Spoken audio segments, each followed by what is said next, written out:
Vamos falar agora também de Gabriel Barbosa, o Gabigol, né? Os mais otimistas ali ainda chamam ele de Gabigol, mas Gabriel Barbosa, ele que foi crucial nessa eliminação do Cruzeiro em Itaquera. Perde o pênalti, o quinto pênalti, se ele marca ali e converte, não teríamos as cobranças alternadas, né? Então o Cruzeiro teve nos pés do Gabriel Barbosa a chance de avançar à final, ele bate muito mal e o Hugo pega. E o Cruzeiro, com isso, depois da outra cobrança, da sequência, né? O Hugo pega mais uma vez e o Cruzeiro termina eliminado. Flávio Prado, já são 3 anos do Gabriel Barbosa não jogando bem, sendo reserva. O Cruzeiro vai lá, contrata ele, pagando uma grana enorme. Foi mais uma temporada dele no banco de reservas. Hoje teve a chance, poderia ter classificado o Cruzeiro, erra. E como nós destacamos aqui no início, a situação vai ficar difícil para ele, né? Já se falava muito numa negociação em Santos e tudo mais. No Cruzeiro, depois dessa cobrança, vai ficar mais difícil a continuidade do Gabriel Barbosa, principalmente nos termos que foram acertados. E aqui acho que muita gente falou, né? Nos termos muito equivocados, né? Em questão de salário e tudo mais. E agora fica a pergunta, a seguinte, né? No Cruzeiro, pouca chance ele vai ter de continuar. Qual outro clube do futebol brasileiro, da elite, de Série A, que vai ter, digamos assim, a vontade, o desejo de contratar Gabriel Barbosa, se é que ele vai pedir tanto como agora no Cruzeiro, porque ele tem contrato com o Cruzeiro, né? Então ele não vai querer sair de lá por qualquer coisa, né? Ele vai exigir também uma grana boa, né? Ele tem contrato com o Cruzeiro. E aí, Flávio? Contrato até 2028, né? Acho que foram 4 anos. Bom, então, aí nós temos que analisar vários fatores. Primeiro, foi uma contratação totalmente equivocada do Cruzeiro. Gastou uma fortuna por um jogador que estava em baixa. É claro que o Cruzeiro contratou o Gabriel Barbosa do auge, mas fazia 2 anos que ele não estava mais no auge. E aí podemos discutir qualquer coisa. E faz um contrato enorme, por valores absurdos. Foi meio na empolgação, quando o Pedrinho tinha acabado de comprar o Cruzeiro, e aí ele né, quis chamar atenção. Ele trouxe o Dudu, outra contratação errada, por um valor enorme. Ele quis chamar atenção, né? Fazer, olha, estamos fazendo um divisor de águas e tal. Então ele traz Dudu e Gabigol. Eu lembro até quando foi apresentado, quando os dois foram apresentados, Mineirão lotado, ele estava na cara que não ia rolar. O Dudu saiu rápido e o Gabigol, ele, por qualquer razão, e eu acho que ele é um jogador jovem ainda, ele poderia estar numa condição melhor, mas por qualquer razão. Bruno, 30? Acho que 29. Não, 29, é? Não, mas às vezes dá um problema e o cara. Eu acho até que é o lado psicológico, não é emocional, é psicológico. É o lado psicológico, o cara, por qualquer razão, meio que dá cansa do negócio. Eu não sei, ele não consegue jogar. A verdade é que ele não consegue jogar. Quando ele tem oportunidade, ele não tem a mesma pegada, não tem o mesmo arranque, não é o mesmo jogador. Agora, é extremamente cruel julgar por ter perdido o pênalti. Se for partido já aumentou a pressão. Não, claro. O pênalti é a cereja do bolo. Senão o Yuri Alberto tem que ser medido também, sim, não é? O pênalti é a cereja do bolo. Exato. Mas aí seria crueldade. Mas entendo que ele realmente não correspondeu àquilo que o Cruzeiro esperava, mas cá entre nós só o Cruzeiro esperava. Ele fez aquilo que ele vinha fazendo no Flamengo. Exatamente a mesma coisa. E até com mais, digamos, sem perturbar, ele foi disciplinado, não consta que ele tenha reclamado de nada. O Flamengo dele, por tudo que ele fez lá, ele reclamava. Menos polêmica, né? Exato. No Cruzeiro. No Cruzeiro ele foi tranquilo e tal, mas não conseguiu jogar. O Caio Jorge jogando pra caramba e tal, não teve nem espaço para ele jogar, porque o outro foi melhor. O que se fala, em cima da sequência da sua pergunta, é que o Santos teria interesse em levá-lo de volta. E aí teria até uma interferência do Neymar, da família do Neymar e tal. Olha, nos números que ele ganha no Cruzeiro, é totalmente loucura. Talvez para o Cruzeiro seja interessante ceder por empréstimo com o Santos pagando uma parte do salário. Pelo menos você economiza uma parte daquilo que você vai gastar. Se não acontecer isso, ele tem mais é que cumprir o contrato e fica lá. Ele tem um contrato assinado, o contrato vale para os dois lados, né? Então, eu acho que seria muito justo que ele continuasse recebendo, mesmo que não seja aproveitado. O Cruzeiro assinou um contrato. Se ele quisesse sair, o Cruzeiro ia cobrar uma multa ou coisa que o valha para sair. Então, mas eu acho que, pelo que a gente ouve falar com uma certa insistência, o Gabigol deve acertar com o Santos. Agora, em que condições eu não sei. Parece, inclusive, que ele agora vai casar com a irmã do Neymar, né? Tem essa informação. Eu sei que ele namora, né? Isso ajudaria, inclusive, mais no interesse de ter por perto na cidade de Santos, aquela coisa toda e tal. Enfim, e a gente sabe que hoje a influência da família do Neymar dentro do Santos é bem grande. Não sei se vai rolar ou se não vai rolar, mas teria que ser uma coisa assim, um empréstimo com o Cruzeiro pagando parte dos salários e o Santos arcando com uma parte. Só vejo assim. Ou o Gabigol pedindo para sair, abrindo mão do contrato que ele tem, e para ganhar menos. Se eu fosse ele, eu não faria isso. Eu quero a minha bufunfa bonitinha até 2028. Sim, tá ruim, paciência, tá assinado o contrato, né? Mas a informação também é que ele quer jogar, né? Então ele quer ter mais minutos. E aí no Cruzeiro não teria na próxima temporada, né? Mas entre jogar e ganhar aquela bufunfa, eu ainda prefiro ganhar uma bela, não vai abrir mão pra quê? Eu não abriria mão, mas enfim, cada um é cada um, né? Bruno Prado, Gabriel Barbosa, em mais uma temporada decepcionante no Cruzeiro. Decepcionante, eu digo, pelo potencial, né? Não pelo que imaginávamos, né? Porque, como o Flávio falou, ele sai do Flamengo já em baixa e não dava para esperar muita coisa por tudo que ele fez no Flamengo nos últimos anos. E aí ele vai pro Cruzeiro, potencial ele tem, mas realmente não consegue jogar e é uma situação muito inexplicável, porque ele não teve nenhuma lesão grave, né? A idade ainda é 29, né? Como você citou. Realmente é uma grande incógnita, né? O que aconteceu com o Gabriel Barbosa. Só com 27, né? Já faz... Não, 26, né? 3 anos, 27, 26 a 27. É realmente um número muito chamativo, né? Que chama atenção negativamente, Bruno Prado. E tem essa questão, ele tem contrato, mas a situação vai ficar insustentável nessa virada de ano, Bruno. A situação aí depende muito do que ele quer, né? Porque ele pode, é um direito dele, ficar ali, tenho um contrato, eu vou ficar, meu salário é muito bom e pronto. E se quiser que eu saia, me paga aqui uma multa enorme. Ele pode fazer isso, mas não dá para saber o que ele quer, se ele quer jogar. É difícil saber, talvez nem ele saiba explicar o porquê que ele caiu tanto nos últimos anos e, como você falou, ainda é jovem, não teve nenhuma contusão grave, né? E já há 3 temporadas ele vem em queda, né? Hoje perde o pênalti, isso vai ficar marcado ali para o torcedor do Cruzeiro, mas fazendo para análise, acho que o que chama atenção é que ele fez um ano ruim, né? Esse é o ponto. Ele poderia até fazer o gol do título da Copa do Brasil e terminar bem o ano, como aconteceu com o Flamengo ano passado. Ele fez 2 gols na final com o Atlético, no primeiro jogo no Maracanã. Ele acabou sendo decisivo para o título da Copa do Brasil, mas fez um ano muito ruim pelo Flamengo ano passado. Pior que o retrasado, ele tem caído a cada ano. Mas ele terminou pelo menos o ano com 2 gols. Poderia acontecer de novo, ele termina perdendo um pênalti. Mas para avaliar, você tem que ver o ano, né? Não só um jogo. O ano dele não é ruim só porque ele perdeu o pênalti hoje. É porque ele não jogou bem e foi reserva do Cruzeiro durante todo o Campeonato Brasileiro. O jogo em que o Leonardo Jardim muda e acerta o time é lá na 3ª rodada, um jogo contra o São Paulo no Morumbi, que foi o jogo seguinte à derrota no Mineirão para o Mushuc Runa do Equador pela Sul-Americana, que foi uma derrota feia ali do Cruzeiro, que praticamente eliminou o Cruzeiro da Sul-Americana, e para um time bem desconhecido aqui no Brasil, nem sei se caiu, mas ele estava brigando para não cair no Equador. Depois eu até vou ver se esse time caiu ou não, mas ele estava brigando para não cair no Campeonato Equatoriano, o Mushuc Runa. E o Cruzeiro perdeu em casa para esse time, e no jogo seguinte foi com o São Paulo, o Jardim colocou Dudu e Gabigol no banco. E colocou em campo mais ou menos esse time que chegou até o fim do ano. Cruzeiro é um time que repetiu bastante os seus 11 titulares, né? Até porque ele meio que largou a Sul-Americana quando começou mal, e ele ficou em 2 competições, aí deu para... não precisou mexer tanto no time, então ele conseguiu mais ou menos manter uma base titular, e essa base ele achou naquele jogo, quando ele bota Dudu e Gabigol no banco. Aquele jogo ele até joga bem e empata no Morumbi com São Paulo, e a partir daí o Jardim acha um time sem as 2 principais contratações na temporada.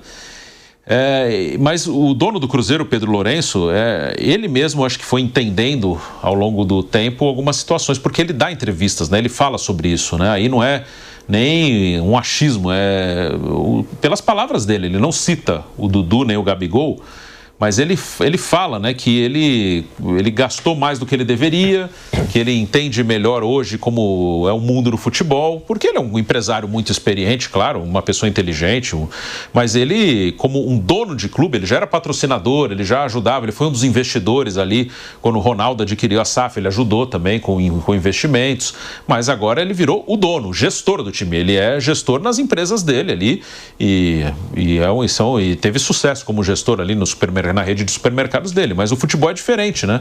E ele é um torcedor. Então, acho que muito ali, foi muito na emoção, na empolgação. Vou trazer grandes nomes, o Cruzeiro voltou, o Cruzeiro está de volta, depois de um período terrível, e ele apostou em nomes grandes para mostrar, olha, o Cruzeiro está de volta. Só que o problema é que você faz contratos longos e você fica preso nesse contrato, né? E com salários altíssimos. E o Gabigol, ele foi contratado por um salário de estrela, estando em baixa. Até você poderia contratar o Gabigol. Eu não acho um absurdo contratar o Gabigol, como no Cruzeiro contratou. Eu acho que o grande erro foi contratar com os valores que ele contratou e o tempo de contrato.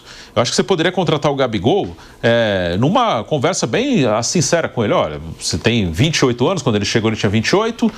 Pô, um cara, eu acredito que você pode melhorar aqui, você pode se recuperar aqui. A gente também precisa de um jogador importante, um grande nome, que faça gol. Então, eu preciso de você, acho que você também precisa da gente, que você está em baixa, vai sair do seu clube. Vamos apostar um no outro aqui? Vamos fazer um ano, 2 de contrato, um salário um pouco mais baixo do que o normal para um cara com o seu nome, com o seu porte.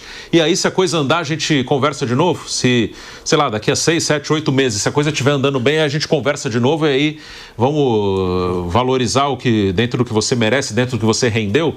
Mas é muito difícil acontecer isso no futebol, que se provavelmente o Cruzeiro não pagasse o que está pagando, outro time talvez pagasse, talvez o próprio Corinthians fosse lá e prometesse pelo menos um salário alto, né, pro Gabigol, desse nível que o Cruzeiro paga para ele. Então, ali precipitou mesmo, né, porque você contratou um cara em baixa, mas com salário alto, o salário como se o cara ainda estivesse no auge. E ele não estava, ele era no mínimo uma aposta. Pela idade dele, era uma aposta que tinha alguma chance de dar certo, mas era uma aposta, era uma dúvida. Guilherme, você vê que coisa curiosa que é o futebol? A gente critica muito os cartolas quando eles fazem as negociações assim, que você fala, pô, não tem sentido isso aí, tá usando o dinheiro dos outros, dinheiro do time para fazer bobagem. No caso do Pedro Lourenço, o dinheiro é dele, cara. Dele. Olha como o futebol deixa o cara maluco, o cara fica louco, ele faz coisas que ele não faria.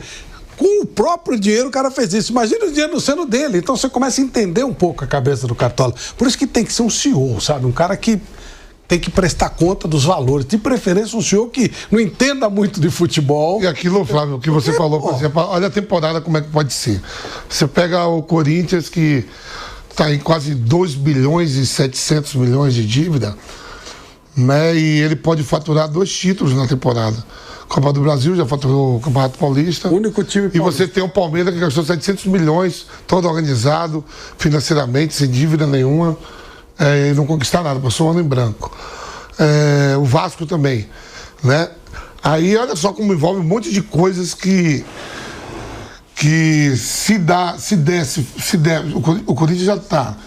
Se der o Fluminense e o Fluminense for campeão, coloca o São Paulo numa pré-libertadores que também está numa draga desgraçada de organização. E aí esses clubes, vamos supor, se der o São Paulo, ele pode ir, porque são 4 jogos, ele pode fazer em 2 jogos uma renda de 6 milhões, 5 milhões para passar. Se ele passa na primeira fase... 2 jogos em casa. E o Corinthians, ele pode já entrar na fase de grupo direto, que te dá direito a 3 jogos em casa, e o ingresso na Libertadores não é barato, que já pode te dar uns 10 milhões. A mesma coisa pro Vasco, né?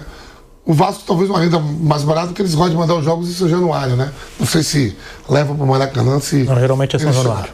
Se ele chegar. Então, quer dizer, ainda assim, desorganizado, cai dinheiro na conta desse... Não, e um bagunçado vai. Ou vai o Corinthians, ou vai o Vasco, ou vai o São Paulo. Um esculhambado vai. Essa vaga não é verdade? Fluminense, a gente vai falar, mas o Fluminense se organizou, foi bem no Mundial de Clubes, tá com dinheiro, e se ele vai para a final... Ele já tem mais 100 milhões aí, quase 100 milhões, para poder fazer contratações. Se o Fluminense for para a final e se for campeão, o faturamento do Fluminense só com premiação esse ano fica bem alto pela campanha na Copa do Mundo. E mudou a gestão agora, outro presidente, né? Apesar de ser da situação. Ô Vamp, para fechar esse assunto do Gabigol contigo, de fato fim da linha pro Gabriel Barbosa no Cruzeiro, como nós citamos aqui, ele vinha sendo especulado no Santos, né? A informação de companheiros aí que o Neymar teria pedido. A vontade do Pedrinho já era lá atrás. É que o Dudu foi bocudo e o Gabigol ficou quietinho. 2 milhões e meio, não falou nada. Acertou o banco, entra, Sul-Americana, botou pra jogar, ficou quietinho. 3 anos de contrato. Ele não foi. O Dudu foi bocudo, rescindiu, foi embora. E me parece que agora, com essa proposta do Santos, tem interesse mesmo, se o Gabigol, antes do pênalti, a gente falou isso aqui no programa, na quinta-feira, no bate-pronto. Se o Gabigol chegasse pro Pereira e falasse assim, ó, eu quero ir embora, vamos rescindir, você não me paga nada, eu não recebo nada, eu vou embora. Na hora ele mete a caneta. Claro. Na hora. Porque você, quem falou na mesa do país, você acha que, a hora foi pirado, você acha que o Cruzeiro libera o Gabigol pro Santos se o Santos pagar nada? Eu digo na hora. Sim. Na hora. O Gabigol vai perder dinheiro. Agora o Gabigol vai falar, certeza que ele pode pensar, o que esse contrato aí, eu não sei se eu vou arrumar em outro lugar não. E que é um contrato longo. Pro Santos, vamos supor, quer ver um bom negócio? O Santos pegar ele emprestado. Fala, ó, a gente paga 1 milhão aqui pra você, o Cruzeiro paga outro 1 milhão, isso aí. E você fica 1 ano aqui emprestado. Porque o Santos paga 700, 800 por um monte de baba que tem lá. Sim. É isso que eu ia falar. Eu não duvido que outro clube, até como o Santos, Eu digo não, contrate ele. O Santos vai fazer isso. Atlético Mineiro não faz, Inter, Grêmio. O Santos faz isso porque a ligação com a família e ele começou no Santos. Mas eu duvido que o Grêmio, o Inter, chegue dando 1 milhão pro Gabigol. Acho que depois de mais um ano ruim, diminuem os times que estariam dispostos a fazer isso. Fluminense, acho que Fluminense, Vasco, Inter, não tem. Só o Santos aí pra dar 1 milhão pra ele.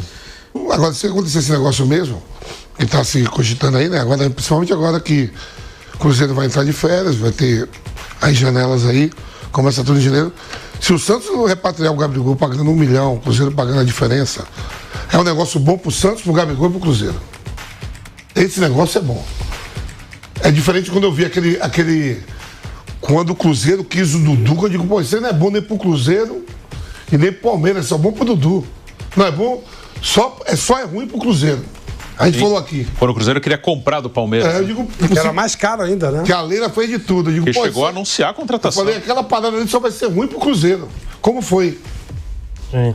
E só a informação que você perguntou, né, do Mushuki Runa, Bruno, não foi rebaixado, mas disputou os playoffs de rebaixamento. Tem um playoff de rebaixamento. Aquilo que a gente fala, o time, quando um time que é pequeno, que está começando e tal, se ele tentar fazer mais do que um campeonato, a coisa enrosca. É o nosso querido Fortaleza. E um alerta para o nosso querido Mirassol, né? Vai na moita na Libertadores. Divirtam-se, aproveite. Não vai dar para ganhar a Libertadores, gente. Então, agora, se for andando, aí tudo bem, vai ganhar, mas não. Mas não esquece o brasileiro, né? Não esquece o brasileiro é prioridade 1, 2, 3, 4, 5, 6, 7, 8, 9, 10. E aí vai com a Libertadores, vai suave, sabe? Pô, vai ter que jogar em Cusco. Manda um time alternativo, vai na boa, vai suave. Porque senão. O detalhe do fracasso e do sucesso aqui é muito pequeno. Assim, tirando o Palmeiras e o Flamengo, que são regulares, estão sempre brigando. Esse ano, o 4º colocado do brasileiro foi rebaixado. O Fortaleza, 4º do ano passado, foi rebaixado. E o 5º, que foi o Internacional, se salvou na última rodada ali no limite. Então, o 4º e o 5º, quase caiu o 4º e o 5º do ano passado. Uns caiu, outros se salvou no último jogo. Então, é um detalhezinho, às vezes. O campeão da Libertadores de 23, Fluminense, em 24 se salvou na última rodada. O vice da Libertadores de 24, no mesmo ano, e vice da Copa do Brasil, que foi o Galo, também se salvou na última rodada. Para você disputar 2 campeonatos, você tem que estar muito estruturado. E poucos estão.